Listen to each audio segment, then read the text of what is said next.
Hello दोस्तों, welcome back to film lounge, जहां हम बात करते हैं बॉलीवुड, हॉलीवुड और सिनेमा की रियल कहानियों की। राजेश खन्ना एक ऐसा तारा था जो इतना चमका कि खुद अपनी रोशनी में जल गया।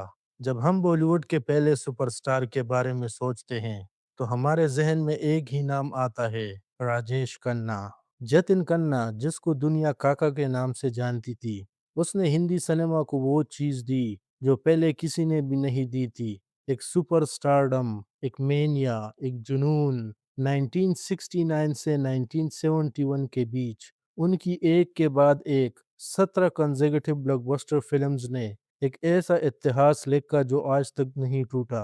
राजेश खन्ना की कुछ बेहतरीन फिल्में हैं: आराधना, आनंद, अमर प्रेम, कटी पतंग, दो रास्ते, हाथी मेरे साथी, आपकी कसम, सच्चा झूठा, बावर्ची, अवतार, वगैरह वगैरह। दोस्तों, राजेश खन्ना के चाहने वाले उसको खून से लिख के खत भेजते थे।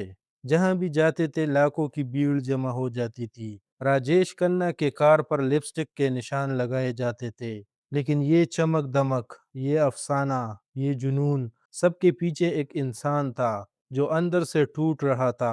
एक ऐसा इंसान जो अपना पास्ट छुपाता था, रिश्तों में धोखा देता था, ईगो में डूब जाता था और आखिर में अकेला, बीमार और एक बड़े से बंगलों में सिर्फ अपनी यादों के साथ जीता रहा। ये कहानी है उस इंसान की, राजेश खन्ना की, जो दुनिया को एक सुपरस्टार दिखता था मगर खुद अपनी अंधेरों में कहीं खो गया था। तो दोस्तों, आज हम इस वीडियो में राजेश खन्ना की लाइफ की बहुत सारे डार्क सीक्रेट्स बताएंगे, तो वीडियो को एंड तक जरूर देखना। Secret number 1। दोस्तों, राजेश खन्ना की लाइफ का पहला और सबसे बड़ा डार्क सीक्रेट था उनका अपना जन्म। जर्नलिस्ट यासर उस्मान, जो राजेश खन्ना की famous biography Rajesh Khanna the untold story of India's first superstar के लेखक है, उन्होंने अपनी रिसर्च में नोटिस किया कि राजेश खन्ना ने कभी भी अपने बायोलॉजिकल पेरेंट्स का जिक्र नहीं किया। उस्मान को राजेश खन्ना के बायोलॉजिकल पेरेंट्स की एक भी फोटोग्राफ नहीं मिली कहीं भी। उस्मान का मानना था कि खन्ना ने अपना पास्ट अपने जहन से मिटा दिया था। असल में राजेश खन्ना एडॉप्टेड थे। उन्हें अमृतसर में एक पंजाबी फैमिली ने गोद लिया था। चुन्नी लाल खन्ना और लीलावती खन्ना ने राजेश खन्ना को पाला था, जो राजेश खन्ना के बायोलॉजिकल पेरेंट्स के रिलेटिव्स थे। लेकिन काका ने कभी पब्लिकली ये बात स्वीकार नहीं की। खन्ना अपने रियल जिंदगी के बारे में इतने सीक्रेट थे कि प्रेस कॉन्फ्रेंस में भी अपने बैकग्राउंड के बारे में कुछ नहीं बोलते थे।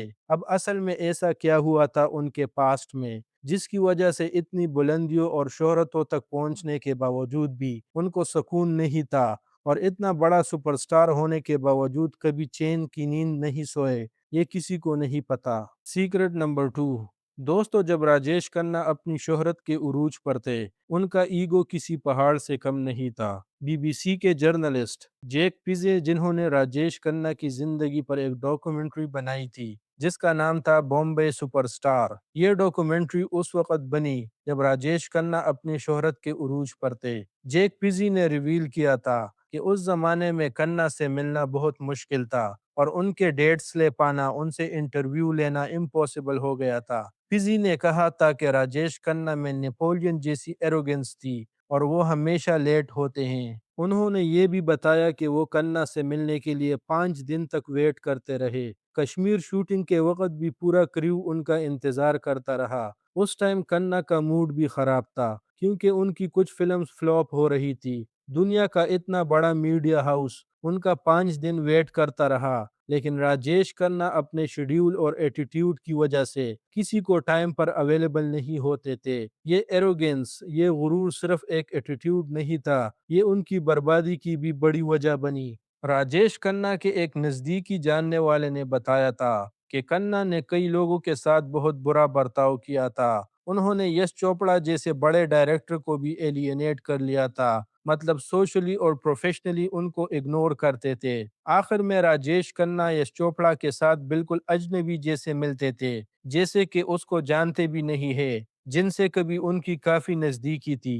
Veteran film journalist Ali Peter John ने कहा कि जब राजेश खन्ना की फिल्म्स फ्लॉप होने लगी तब भी उन्होंने अपनी फीस कम नहीं की और ना ही अपना एटीट्यूड बदला, और यही चीज उन्हें ज्यादा नीचे ले गई। एक्टर प्रेम चोपड़ा ने एक्सप्लेन किया कि राजेश खन्ना ऐसे रोल्स एक्सेप्ट करने से इनकार करते थे जो उन्हें सुपरस्टार इमेज से कम लगते थे। वो उसी स्टाइल में काम करते रहे जब वो टॉप पर थे, टाइम के साथ साथ अपने आप को चेंज नहीं किया, और यही उनके डाउनफॉल की वजह बनी। डायरेक्टर्स राजेश खन्ना का इंतजार करते थे, प्रोड्यूसर्स को उनसे मिलने के लिए अपॉइंटमेंट लेना पड़ता था, को एक्टर्स को उनसे सीधा बात करने की हिम्मत नहीं होती थी। एक जमाने में ये एटीट्यूड स्टाइल लगता था, मगर जब फिल्म्स फ्लॉप होने लगी तो यही एरोगेंस उनका सबसे बड़ा दुश्मन बन गया। Secret number 3। इंडिया के दो सबसे बड़े सुपरस्टार्स राजेश खन्ना और अमिताभ बच्चन का रिश्ता एक ऐसा चैप्टर है जो आज भी बॉलीवुड गॉसिप का सबसे हॉट टॉपिक है। राजेश खन्ना और अमिताभ बच्चन के बीच 70s में जो राइवलरी थी वो बॉलीवुड की आज तक की सबसे बड़ी राइवलरी मानी जाती है। राजेश खन्ना का रोमांटिक सुपरस्टार इमेज धीरे धीरे खत्म होने लगा जब अमिताभ बच्चन का angry young man persona industry पर डोमिनेट करने लगा। ये राइवलरी खास तौर पर फिल्म नमक हराम के सेट पर स्टार्ट हुई थी, जहां दोनों के बीच कंपटीशन क्लियरली फील किया गया था। रिपोर्ट्स के मुताबिक राजेश खन्ना बहुत अपसेट होने लगे थे क्योंकि ऑडियंस का टेस्ट चेंज हो रहा था और एक्शन ओरिएंटेड रोल ज्यादा पॉपुलर हो रहे थे। रिपोर्ट्स के मुताबिक राजेश खन्ना उस दौर में काफी इनसिक्योर महसूस कर रहे थे और कई बार अमिताभ बच्चन को इंसल्ट भी करते थे, यहाँ तक कि उन्हें मनहूस तक कह दिया जाता था। 1972 की फिल्म बावर्ची के सेट पर क्या हुआ ये सब जानते हैं। राजेश खन्ना के ऑपोजिट उस फिल्म में जया बच्चन काम कर रही थी जो उस टाइम अमिताभ को डेट कर रही थी। राजेश खन्ना जानबूझकर अमिताभ की इंसल्ट कर रहे थे और सारे सेट के सामने जोर जोर से अमिताभ को मनहूस कह रहे थे। काफी देर तक ये सब ड्रामा चल रहा था और आखिर में जया बच्चन का पेशेंस खत्म हुआ और सबके सामने राजेश खन्ना को बोला, देखना एक दिन आप कहाँ होगे और वो कहाँ होगा, वो आपसे बहुत आगे निकल जाएगा। ये एक ऐसा प्रेडिक्शन था जो बिल्कुल सच साबित हुआ। रिपोर्ट्स के मुताबिक उस टाइम राजेश खन्ना की इनसिक्योरिटी इतनी बढ़ गई थी कि वो बिल्कुल अनप्रोफेशनल हो गए अमिताभ के साथ और सबके सामने उन पर वर्बली अटैक करते थे। ये टेंशन नमक हराम के शूटिंग में भी कंटिन्यू रहा। राजेश खन्ना ने एलिजिडली डायरेक्टर ऋषिकेश मुखर्जी पर प्रेशर डाला था कि फिल्म का क्लाइमेक्स चेंज किया जाए ताकि उनका कैरेक्टर मर जाए। उन्हें लगता था कि डेथ सीन उन्हें अमिताभ से ज्यादा हीरोइक दिखाएगा और ऑडियंस की सिंपैथी उनकी तरफ चली जाएगी। जर्नलिस्ट पिज़े के मुताबिक अमिताभ की सक्सेस ने राजेश खन्ना को इतना परेशान कर दिया कि वो डिप्रेस्ड हो गए थे। उन्होंने सुसाइडल टेंडेंसीज भी एग्जिबिट की थी। एक बार वो अपने घर के टेरेस पर गए और बहुत रोए थे। 1981 में अमिताभ बच्चन की फिल्म लावारिस में मेरे अंगने में सॉन्ग में उन्होंने फीमेल ड्रेस में परफॉर्म किया। राजेश खन्ना ने 1982 में एक फिल्म मैगजीन को इंटरव्यू दिया और अमिताभ के इस परफॉर्मेंस पर कहा कि ये एक सुपरस्टार के लेवल का काम नहीं है और मैं कभी भी केवल पैसों के लिए ऐसा वाहियात काम नहीं करूंगा। Secret number 4। डिम्पल कपाडिया से पहले राजेश खन्ना की जिंदगी में एक और लड़की थी, अंजू महेंद्रू। ये रिश्ता कोई छोटा अफेयर नहीं था, ये एक 7 साल का लिव इन रिलेशनशिप था। राजेश खन्ना और अंजू महेंद्रू काफी करीब थे, लेकिन काका की मूडी, टेम्परेमेंटल और पॉजिटिव नेचर की वजह से दोनों अलग हो गए। अंजू ने काका के साथ जो वक्त बिताया वो आसान नहीं था। राजेश का मूड कभी अच्छा होता कभी बुरा, वो कभी गिफ्ट्स की बारिश करते कभी जबरदस्त झगड़े। एक इंसान जो इतना रोमांटिक था स्क्रीन पर, वो घर में इमोशनली अनस्टेबल था। ब्रेकअप के बाद दोनों ने 17 साल तक एक दूसरे से बात नहीं की। एक और क्लासिक बॉलीवुड ट्विस्ट, राजेश की बारात अंजू के घर के सामने से गुजरी थी जब वो डिम्पल से शादी करने जा रहे थे। राजेश खन्ना का प्यार करने का स्टाइल भी सबसे अलग था और नफरत में भी सारे हदें पार कर लेते थे। राजेश खन्ना की लाइफ में ऐसे लोगों का एक ग्रुप था जो बस उनकी हाँ में हाँ मिलाते थे। हर शाम उनके घर आशीर्वाद बंगलों में एक महफिल लगती थी जहां ड्रिंक्स और बहुत सारी बातें होती थी। अंजू महेंद्रू जो काफी प्रैक्टिकल थी, उन्हें ये जी हजूरी वाले लोग बिल्कुल पसंद नहीं थे। वो चाहती थी कि काका के आसपास सिर्फ सच बोलने वाले लोग हो, ना कि झूठी तारीफ करने वाले। लेकिन जब ये लोग नहीं बदले तो अंजू ने खुद ही दूरी बना ली। बाद में एक हीरोइन ने कहा, जब अंजू काका के लाइफ से गई तो काका का डाउनफॉल और तेज हो गया और अमिताभ बच्चन के लिए रास्ता आसान हो गया। दोस्तों, राजेश खन्ना के लिए ये महफिल जरूरी बन गई थी, क्योंकि वो अकेला रहना पसंद नहीं करते थे। अकेले रहने से उनको डर लगता था, तन्हाई से उनको घुटन होती थी। उन्हें हमेशा वो लोग चाहिए होते थे जो उनकी तारीफ करे और उन्हें स्पेशल फील कराए। लेकिन प्रॉब्लम ये थी, जो लोग सच बोलते थे उनकी बात वो नहीं सुनते थे, और जो सिर्फ तारीफ करते थे उन्हें ही पास रखते थे। लेकिन कहानी का सबसे टचिंग हिस्सा ये है, जब राजेश खन्ना अपनी जिंदगी के आखिरी दिनों में अकेले और बीमार थे। 17 साल की खामोशी के बाद अंजू महेंद्रू उनकी जिंदगी में दोबारा आई। वो उनके पास आई, उनका ख्याल रखा, उनसे उतनी ही मोहब्बत की जितनी पहले करती थी। सीक्रेट नंबर 5, राजेश खन्ना और डिम्पल कपाड़िया की लव स्टोरी बॉलीवुड की सबसे फेमस और सबसे ट्रेजिक कहानियों में से एक है। 16 साल की डिम्पल ने 30 साल के राजेश से 27 मार्च 1973 को शादी की। राजेश खन्ना के फीमेल फैंस को ये खबर बहुत बुरी लगी और अंजू महेंद्रू के लिए ये किसी सदमे से कम नहीं था। डिम्पल बहुत बड़ी फैन थी राजेश खन्ना की। उसके लिए ये सपना सच होने जैसा था, अपने हीरो से ही शादी कर लेना। मगर सपने और हकीकत में फर्क होता है। डिम्पल कपाड़िया ने बाद में कहा, जिस दिन मैं राजेश के घर आशीर्वाद में आई उसी दिन मुझे समझ आ गया था कि ये शादी नहीं चलेगी। राजेश खन्ना की डूबती हुई स्टारडम, उनके एरेटिक मूड स्विंग्स, कभी शांत तो कभी गुस्से में, कभी खुश तो कभी उदास, शराब की लत और एब्यूजिव बिहेवियर ने डिम्पल को ट्रॉमाटाइज कर दिया था। डिम्पल ने 1985 में इंडिया टुडे को दिए इंटरव्यू में कहा, हमारे घर की जिंदगी और खुशी उसी दिन खत्म हो गई जिस दिन हमारी शादी हुई। उन्होंने अपने अनहैप्पी मैरिज एक्सपीरियंस का जिक्र किया और शादी को एक फालतू और वेस्ट ऑफ टाइम रिश्ता बोला।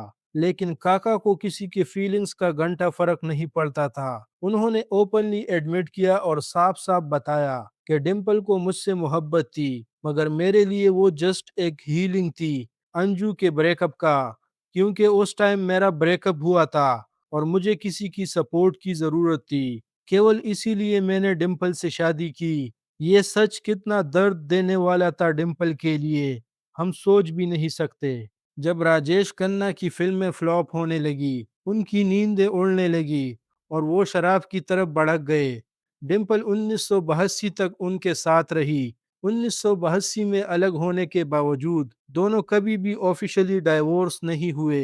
1990 के एक इंटरव्यू में राजेश खन्ना ने यह बताया था कि डिम्पल डाइवोर्स देने से इनकार करती थी। मैंने जब भी उसको डाइवोर्स का बोला, मगर वो खुद भी नहीं जानते थे कि डाइवोर्स ना देने का क्या रीजन था। लेकिन कुछ सोर्सेस के मुताबिक जब सनी देओल और डिम्पल कपाड़िया का रिलेशन चल रहा था और वो दोनों एक दूसरे के बहुत करीब आए थे, इसके बावजूद सनी देओल अपने वाइफ को छोड़ने के लिए रेडी नहीं थे। तो इसकी वजह से डिम्पल भी जिद में आ गई थी और अलग रहने के बावजूद वो अपने हस्बैंड राजेश खन्ना से डाइवोर्स नहीं ले रही थी। सीक्रेट नंबर 6, डिम्पल के जाने के बाद राजेश खन्ना की जिंदगी में आई टीना मुनीम, एक एक्ट्रेस जो पहले संजय दत्त के साथ रिलेशनशिप में थी रो की फिल्म के दौरान, लेकिन बाद में सिर्फ और सिर्फ राजेश खन्ना के लिए संजय दत्त को छोड़ दिया। संजय दत्त उस टाइम इतने गुस्से में थे कि वो राजेश खन्ना को कन्फ्रंट करना चाहते थे, उनसे फाइट करने को भी रेडी थे। सिर्फ इतना नहीं, संजय दत्त ने टीना मुनीम को कहा था कि तुमने इंडस्ट्री में मेरा मजाक बना दिया है। लेकिन टीना मुनीम, जो एक ब्लाइंड फैन थी राजेश खन्ना की, सौतन की शूटिंग के दौरान उनका रिश्ता और गहरा हुआ। टीना डिम्पल के जाने के बाद राजेश के घर आशीर्वाद में रहने लगी। दोनों ने 11 फिल्में साथ की। राजेश ने पब्लिकली कहा कि वो एक ही टूथब्रश यूज करते थे, ये उनकी क्लोजनेस का सिंबल था। टीना ने बाद में एक इंटरव्यू में रिवील किया, हर झगड़े के बाद वो मुझे इतने गिफ्ट्स देते थे जैसे वो मुझे मना रहे हो बार बार। ये राजेश का पैटर्न था। झगड़ा, गिफ्ट्स, मेकअप, एक टॉक्सिक साइकिल जो तीन तीन औरतें झेल चुकी थी। लेकिन टीना भी आखिर चली गई। टीना चाहती थी कि राजेश डिम्पल को डाइवोर्स दे और उनसे शादी करे, मगर राजेश ने इनकार कर दिया या ये कर नहीं पाए और टीना ने उन्हें छोड़ने का फैसला किया। टीना मुनीम आज अनिल अंबानी की वाइफ है और वो जमाना सिर्फ यादों में ही रह गया है। सीक्रेट नंबर 7, राजेश खन्ना की जिंदगी का एक और गहरा डार्क सीक्रेट था उनकी अल्कोहलिज्म। जब काका फिल्मों में आए थे,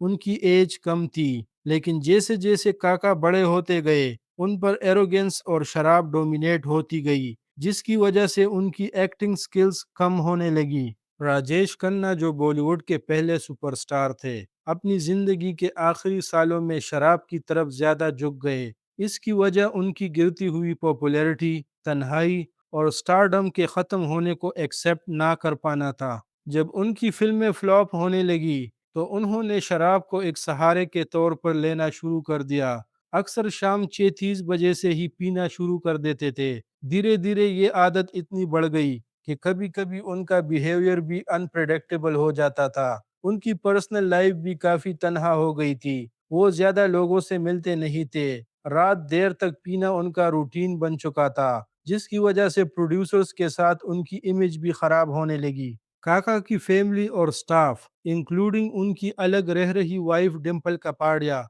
उनकी हेल्थ को लेकर कंसर्न रहते थे। लेकिन ज्यादा शराब ने उनकी तबीयत पर बुरा असर डाला था। काका की मौत के बाद जो लोग उन्हें क्लोज से जानते थे, उन्होंने कहा कि वो सालों की तन्हाई और पीने की लत से लड़ रहे थे। तो दोस्तों, शराब उनके लिए एक तरह का सहारा बन गया था। अपनी गिरती हुई पॉपुलैरिटी, टूट चुकी शादी, अमिताभ की बढ़ती हुई सक्सेस और अपने अंदर के खालीपन से बचने के लिए। लेकिन धीरे धीरे यही सहारा उनके लिए एक ऐसा कैद बन गया जहां से निकलना मुश्किल हो गया था। सीक्रेट नंबर 8, राजेश खन्ना टीना मुनीम के बाद एक्ट्रेस अनीता एडवानी के साथ लिव इन रिलेशनशिप में थे।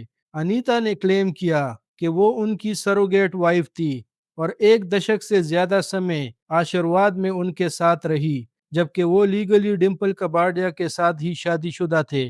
अनीता अडवाणी ने अवंती फिल्म्स के साथ एक कन्वर्सेशन में बताया था कि राजेश खन्ना अपने बंगलो आशीर्वाद को एक म्यूजियम बनाना चाहते थे। उन्होंने 150 करोड़ का ऑफर भी ठुकरा दिया था, क्योंकि वो इसे प्रिजर्व करना चाहते थे, जहां उनकी लाइफ, उनकी फिल्में, उनका लेगेसी शोकेस हो। मगर उनकी मौत के बाद ये सपना भी अधूरा रह गया था। सीक्रेट नंबर 9, राजेश खन्ना का आशीर्वाद बंगलो ये सिर्फ एक घर नहीं था, उनकी आइडेंटिटी थी। फैंस रोज यहाँ आते थे, बाहर खड़े होकर बस एक झलक पाने का वेट करते थे। धीरे धीरे ये जगह मुंबई का एक आइकॉनिक लैंडमार्क बन गया था। लेकिन असली कहानी घर के अंदर थी। राजेश खन्ना के डेथ के बाद जब आशीर्वाद खोला गया, तो अंदर से 64 बंद सूटकेसेस मिली। ये सब गिफ्ट से भरे हुए थे, जो राजेश ने फॉरेन ट्रिप्स पर दोस्तों और जान पहचान वालों के लिए खरीदे थे। लेकिन अजीब बात ये थी कि ये गिफ्ट्स कभी किसी को दिए ही नहीं गए, जैसे वो देना चाहते थे, पर या तो वक्त निकल गया या फिर हिम्मत नहीं कर पाए। सोर्सेस के मुताबिक इन सूटकेसेस के अंदर perfumes, watches, scarfs, chocolates, luxury pens जैसे गिफ्ट्स थे और कई गिफ्ट्स पर नाम भी लिखे हुए थे जिन लोगों के लिए खरीदे गए थे। लेकिन फिर भी ये कभी उन तक पहुंच नहीं पाए। गौतम चिंतामणि की book dark star the loneliness of being Rajesh Khanna में लिखा है कि इतनी शान शौकत और स्टारडम के बावजूद राजेश खन्ना अंदर से काफी अकेला फील करते थे। बाहर से सुपरस्टार, अंदर से तन्हा इंसान। एक्टर आसरानी ने भी ये कहा था कि राजेश खन्ना अपनी असली फीलिंग्स किसी के साथ शेयर नहीं करते थे। उन्हें ऐसे लोग पसंद थे जो उनकी सिर्फ तारीफ करे। सच बोलने वाले लोग उनकी लाइफ में धीरे धीरे कम होते गए। जब डिम्पल कपाड़िया उनकी लाइफ से दूर हो गई, उसके बाद वो इसी बड़े बंगलों में अकेले रहने लगे। उनके साथ सिर्फ उनकी पुरानी फिल्में, यादें और अक्सर तन्हा रातें होती थी। एक वक्त का सबसे बड़ा सुपरस्टार, जिसके घर के बाहर भीड़ लगती थी, वही इंसान अपनी जिंदगी के आखिरी दिनों में काफी अकेला रह गया। राजेश की डेथ भी उतनी ही साइलेंट और लोनली थी जितनी उनकी अंदर की जिंदगी बन चुकी थी। Secret number 10। राजेश खन्ना को 2011 में कैंसर डायग्नोज हुआ था। उनकी हेल्थ में तब से गिरावट आने लगी थी। वो कीमोथेरेपी सेशंस भी लेते थे। अपनी बीमार हालत के बावजूद डिम्पल कपाड़िया उनके आखिरी दिनों में उनके साथ रही और उनका ख्याल रखा। राजेश खन्ना का कैंसर ब्लेडर से लिवर तक पहुंच चुका था। वो 69 साल के थे। 18 जुलाई 2012 को राजेश खन्ना ने आशीर्वाद में अपनी आखिरी सांस ली। डिम्पल और दोनों बेटियां ट्विंकल और रिंकी उनके साथ मौजूद थी। Secret number 11। आसरानी के मुताबिक राजेश खन्ना ने अपना डाउनफॉल कभी एक्सेप्ट नहीं किया। ये शायद उनका सबसे बड़ा दर्द था। एक इंसान जो 17 कंसेक्यूटिव हिट्स दे चुका था, जब फ्लॉप्स आने लगी तो वो मेंटली टूट गया, मगर बाहर से वो उसी एटीट्यूड के साथ चलता रहा। Same here style, same mannerism, same over confidence. Industry में हालात इतने बुरे हो गए थे कि राजेश खन्ना ने बिग बॉस ज्वाइन करने का सोचना शुरू कर दिया था कि कुछ पैसे कमा सके। अक्षय कुमार, जो उनके बेटी ट्विंकल खन्ना के पति है, उसने राजेश खन्ना के कुछ कर्जे चुकाए। एक सुपरस्टार जो कभी प्रोड्यूसर्स को नखरे दिखाता था, वो अब अपने दामाद का एहसान ले रहा था। दोस्तों, राजेश खन्ना सिर्फ स्टार नहीं थे, वो जेन्युइनली बहुत अच्छे एक्टर भी थे। आनंद, बावर्ची, अमर प्रेम, सफर, ये फिल्म्स आज भी देखे तो लगता है कि क्या एक्स्ट्रा ऑर्डिनरी एक्टर था। राजेश खन्ना का टैलेंट ही उनका सबसे बड़ा एसेट था। 17 कंसेक्यूटिव बॉक्स ऑफिस हिट्स देने का रिकॉर्ड आज भी उनके नाम है, जो कोई भी ब्रेक नहीं कर पाया। शायद यही कामयाबी उनकी सबसे बड़ी दुश्मन बन गई और वो सोचते थे कि ये सिलसिला हमेशा ऐसा ही चलता रहेगा। शायद काका ये बात नहीं समझ पाए कि सक्सेस हो या फेलियर, कोई भी चीज परमानेंट नहीं होती इस दुनिया में, और जो इस रियलिटी को एक्सेप्ट कर लेता है वही कामयाब रहता है। Secret number 12। गुलजार साहब, जो राजेश खन्ना के लिए स्पेशली एक रोमांटिक फिल्म लिखना चाहते थे, एक रात आशीर्वाद गए उनसे मिलने। वो रात 10 बजे सो जाते हैं, मगर उस रात वो रात 1 बजे तक बैठे रहे, मगर राजेश खन्ना ने उन्हें नोटिस भी नहीं किया। वो अपने चमचों के साथ पीते रहे, मजाक करते रहे। गुलजार साहब आखिर में उठ के चले गए हमेशा के लिए। अगले ही दिन उन्होंने जतेंद्रा को वो रोल दे दिया। सोचिए, अगर गुलजार और राजेश खन्ना ने साथ काम किया होता, शायद वो अंगूर या इजाजत जैसी क्लासिक बनाते, मगर एक रात की शराब, एक रात की चमचागिरी और एक रात की बेअदबी ने ये कोलेबोरेशन हमेशा के लिए खत्म कर दी। यश चोपड़ा राजेश खन्ना के साथ दीवार बनाना चाहते थे।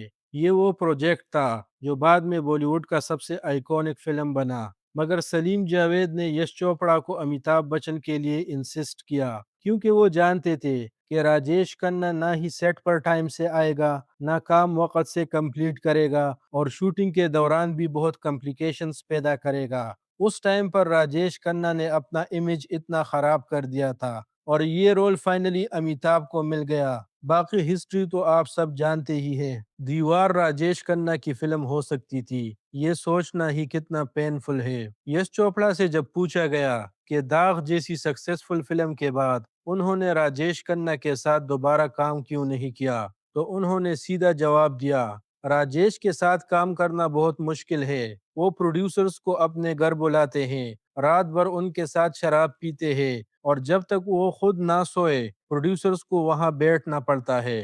फिर अगर वो शूटिंग के लिए कहीं बाहर जा रहे हो, जैसे कि मद्रास, तो प्रोड्यूसर्स को उन्हें एयरपोर्ट छोड़ना भी पड़ता है और वापस आने पर लेने भी आना पड़ता है। ये सब मैं नहीं कर सकता। मैं ये सुपरस्टार टेंट्रम्स बर्दाश्त नहीं कर सकता। ये स्टेटमेंट एक वर्ल्ड क्लास डायरेक्टर का है, जिसने उनके साथ सिर्फ 2 ही फिल्में की, क्योंकि उनके बिहेवियर को ज्यादा हैंडल करना इम्पॉसिबल था। राजेश खन्ना ने अपने ही करीब आने वाले बेस्ट लोगों को अपने एटीट्यूड से धकेल दिया। Secret number 13। ये बॉलीवुड की सबसे शॉकिंग और सच इंसिडेंट है। राजेश खन्ना जनता हवलदार की शूटिंग कर रहे थे महमूद के फार्म हाउस पर। महमूद का बेटा आया और बहुत कैजुअली हेलो कह के आगे बढ़ गया। राजेश खन्ना को ये बुरा लगा। उन्हें लगा कि महमूद के बेटे ने एक सुपरस्टार को प्रॉपर रिस्पेक्ट नहीं दिया। इस बात का बदला लेने के लिए राजेश खन्ना ने सेट पर बहुत लेट आना शुरू कर दिया। रोज यूनिट को घंटों इंतजार करवाता। महमूद ने पहले वार्निंग दी मगर कोई चेंज नहीं आया। एक दिन महमूद का सब्र टूट गया और उन्होंने राजेश खन्ना को एक जोर का थप्पड़ मार दिया। महमूद ने सीधा कहा कि वो अपने रोल के लिए पे किए जा रहे हैं, इसलिए टाइम पर आना उनकी जिम्मेदारी है। ये वो दौर था जब राजेश खन्ना की फिल्में बॉक्स ऑफिस पर फिट रही थी, मगर उनके ईगो की शूटिंग हमेशा सुपरहिट थी।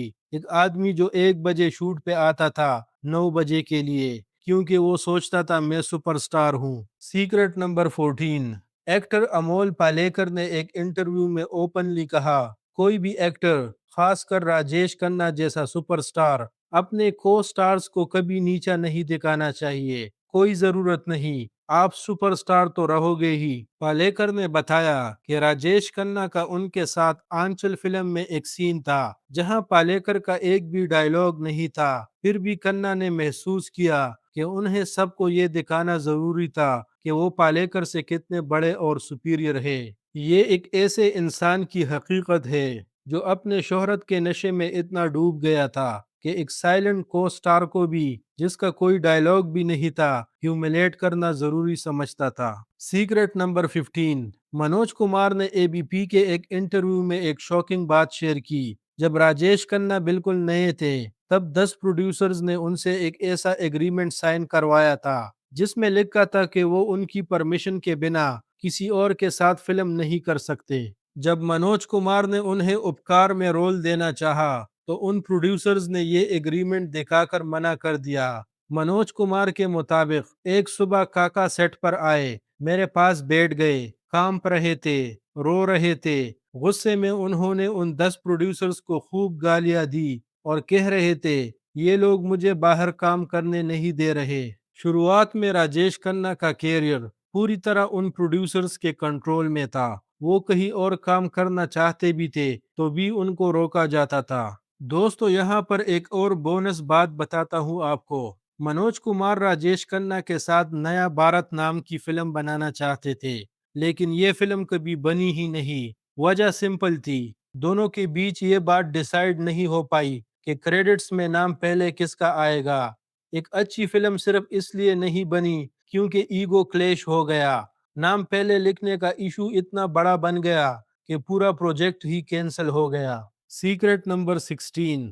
राजेश खन्ना ने एक इंटरव्यू में ये खुद स्वीकारा कि उन्हें डिम्पल कपाड़िया के काम करने से कोई प्रॉब्लम नहीं थी। राजेश ने कहा कि जब उनकी शादी हो रही थी, उनका सोच ये था कि उन्हें एक ऐसी वाइफ चाहिए जो घर और बच्चों का ख्याल रखे, ना कि फिल्म इंडस्ट्री में एक्टिव रहे। उस वक्त उन्हें डिम्पल की एक्टिंग टैलेंट का भी आइडिया नहीं था, क्योंकि बॉबी तब तक रिलीज नहीं हुई थी। बाद में जब उन्होंने बॉबी देखी तो उन्हें समझ आया कि डिम्पल एक बहुत टैलेंटेड एक्ट्रेस है। राजेश ने खुद कहा, अगर मुझे पहले पता होता कि वो इतनी अच्छी एक्ट्रेस है तो मैं उन्हें काम करने से नहीं रोकता। टैलेंट को रोकना गलत है। बाद में ट्विंकल खन्ना ने एक बात शेयर की। जब उनसे कहा गया कि वो फिल्मों में काम कर सकती है, तो उन्होंने अपने फादर राजेश खन्ना से पूछा, आप मुझे परमिशन देते हो लेकिन माँ को क्यों नहीं दी? इस पर राजेश खन्ना का जवाब था, क्योंकि मैं तुम्हारा बाप हूँ, तुम्हारा पति नहीं। वाह क्या लॉजिक है। बेटी के लिए लिबरल, बीवी के लिए controller. Secret number 17। Anita Advani ने राजेश खन्ना के आखिरी सालों के बारे में एक इंटरव्यू में खुलकर बात की। उन्होंने कहा, जब वो पीते थे तो बहुत मुश्किल हो जाते थे, 2 पैक के बाद वो रूड हो सकते थे। मुझे उनके मूड और रिएक्शन का ध्यान रखना पड़ता था। पहले मैं आर्ग्यू करती थी, लेकिन उन्होंने कहा, अगर मैं गलत भी हूँ चुप रहो। उनका गुस्सा कभी भी बिना वजह आ जाता था, जैसे उन्हें गुस्सा चाहिए ही होता था। ये सब बहुत डिफिकल्ट था। अनीता ने ये भी बताया कि सिचुएशन कभी कभी और भी सीरियस हो जाती थी। वो कभी कभी मुझे मारते थे और मैं भी रिएक्ट करती थी। फिर वो कह देते थे कि उन्हें मेरे नाखून लग गए। राजेश खन्ना अपने आखिरी वक्त में इमोशनली और बिहेवियर वाइज काफी अनस्टेबल हो गए थे। घर के अंदर उनका गुस्सा और एटीट्यूड उनके आसपास के लोगों के लिए बहुत डिफिकल्ट बन गया था। Secret number 18। ऋषि कपूर ने अपने ऑटोबायोग्राफी में लिखा था, उस जमाने में कोई भी राजेश खन्ना को पसंद नहीं करता था। मैंने बॉबी फिल्म के आउटडोर शूटिंग के दौरान उन्हें अपने बाप राज कपूर का मजाक उड़ाते हुए देखा था। डिम्पल तब उनसे शादी कर चुकी थी और मेरे बाप को राजेश से परमिशन मांगनी पड़ी कि वो डिम्पल के रिमेनिंग सीन्स शूट कर सके।